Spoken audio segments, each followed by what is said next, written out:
ओम तब कथामृतम तप्त जीवनम कविभिरीरितम कल्मषापहम श्रवण मंगलम श्री मदाततम भुवि गृह्णन्ति ये भूरिदा जनः। শ্রীমকথিত শ্রী শ্রীরামকৃষ্ণ কথামৃত পাঠ 1885 25শে অক্টোবর সপ্তদশ পরিচ্ছেদ বিজয়াদি ভক্ত সঙ্গে প্রেমানন্দে। কিয়ৎক্ষণ পরে শ্রীযুক্ত বিজয় কৃষ্ণ গোস্বামী পরমহংসদেবকে দর্শন করিতে আসিলেন, সঙ্গে কয়েকটি ব্রাহ্মভক্ত। বিজয়কৃষ্ণ ঢাকায় অনেক দিবস ছিলেন। আপাতত পশ্চিমে অনেক তীর্থ ভ্রমণের পর সবে কলিকাতায় পৌঁছিয়াছেন। আসিয়া ঠাকুর শ্রীরামকৃষ্ণকে ভূমিষ্ঠ হইয়া প্রণাম করিলেন। অনেকে উপস্থিত ছিলেন। নরেন্দ্র, মহিমা চক্রবর্তী, নবগোপাল, ভূপতি, লাটু মাস্টার, ছোট নরেন্দ্র ইত্যাদি অনেকগুলি ভক্ত। মহিমা চক্রবর্তী বিজয়ের প্রতি: মহাশয়, তীর্থ করে এলেন, অনেক দেশ দেখে এলেন, এখন কি দেখলেন বলুন? বিজয়: কি বলবো, দেখছি যেখানে এখন বসে আছি এখানেই সব।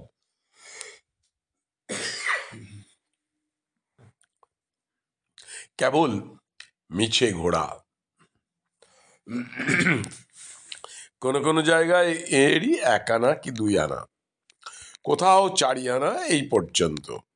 এখানেই পূর্ণ 16 আনা দেখছি। মহিমা চক্রবর্তী: ঠিক বলেছেন, আবার ইনি ঘোড়ান, ইনি বসান। শ্রীরামকৃষ্ণ নরেন্দ্রের প্রতি: দেখো বিজয়ের অবস্থা কি হয়েছে, লক্ষণ সব বদলে গেছে, যেন সব আউটে গেছে। আমি পরমহংসের ঘাড় ও কপাল দেখে চিনতে পারি, বলতে পারি পরমহংস কিনা। মহিমা চক্রবর্তী: মহাশয়, আপনার আহার কমে গেছে? বিজয়: হ্যাঁ, বোধহয় গিয়েছে। শ্রীরামকৃষ্ণের প্রতি: আপনার পীড়ার কথা শুনে দেখতে এলাম, আবার ঢাকা থেকে। শ্রীরামকৃষ্ণ: কি? বিজয় কোনো উত্তর দিলেন না, খানিকক্ষণ চুপ করিয়া রইলেন। বিজয় বলছেন: বিজয়: ধরা না দিলে ধরা শক্ত, এইখানেই 16 আনা।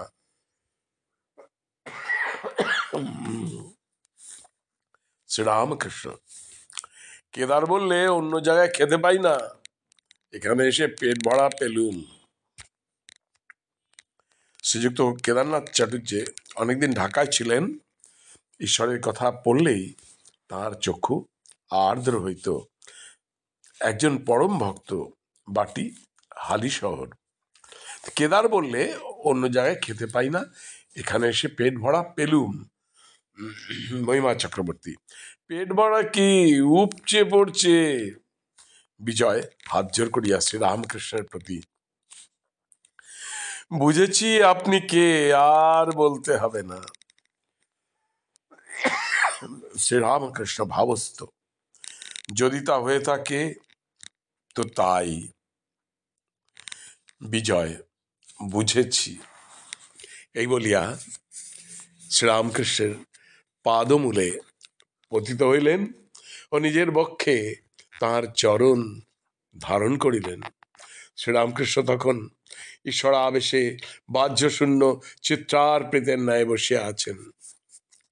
এই প্রেমাবেশ, এই অদ্ভুত দৃশ্য দেখিয়া উপস্থিত ভক্তেরা কেউ কাঁদিতেছেন, কেউ স্তব করিতেছেন। যাহার যে মনের ভাব, তিনি সেইভাবে এক দৃষ্টে শ্রীরামকৃষ্ণের দিকে চাহিয়া রহিলেন। কেহ তাঁকে পরম ভক্ত, কেহ সাধু, কেহ বা সাক্ষাৎ দেহধারী ঈশ্বরাবতার দেখিতেছেন। যার যেমন ভাব। মহিমাচরণ শাস্ত্রনয়নে গাহিলেন, দেখো দেখো প্রেম ও মূর্তি, ও মাঝে মাঝে যেন ব্রহ্মদর্শন করিতেছেন। এইভাবে বলিতেছেন, তুরিয়ং সচ্চিদানন্দম দ্বৈত অদ্বৈত বিবর্জিতম। নবগোপাল কাঁদিতেছেন। আরেকটি ভক্ত ভূপতি গাহিলেন, জয় জয় পরব্রহ্ম, অপার তুমি অগম্য, পরাৎপর তুমি সারাৎসার, সত্যের আলোকে আলোক তুমি, প্রেমের আকর ভূমি, মঙ্গলের তুমি মূলাধার। নানা রসযুত ভব, গভীর রচনা তব, উচ্ছ্বসিত শোভায় শোভায়। মহাকবি আদিকবি, ছন্দে উঠে শশী রবি, ছন্দে পুনঃ অস্তা চলে যায়। তারকা কনক কুচি, জলদ অক্ষর রুচি, গীতলেখা নীলাম্বর পাতে। 6 ঋতু সম্বৎসরে মহিমা কীর্তন করে, সুখপূর্ণ চরাচর সাথে। কুসুমে তোমার কান্তি, সলিলে তোমার শান্তি, বজ্র রবে রুদ্র তুমি ভীম। তব ভাব গুড় অতি, কি জানিবে মূঢ়মতি, ধ্যায় যুগ যুগান্ত অসীম। আনন্দে সবে আনন্দে তোমার চরণ বন্দে, কোটি চন্দ্র কোটি সূর্য তারা তোমারই এ রচনারি। ভাবলয়ে নরনারী, হাহাকারে নেত্রে বহে ধারে ধারা।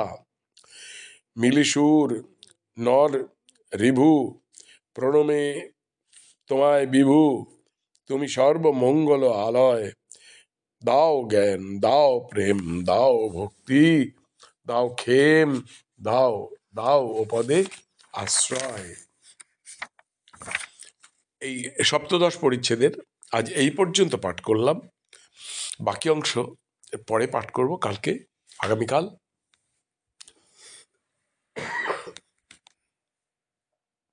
ওম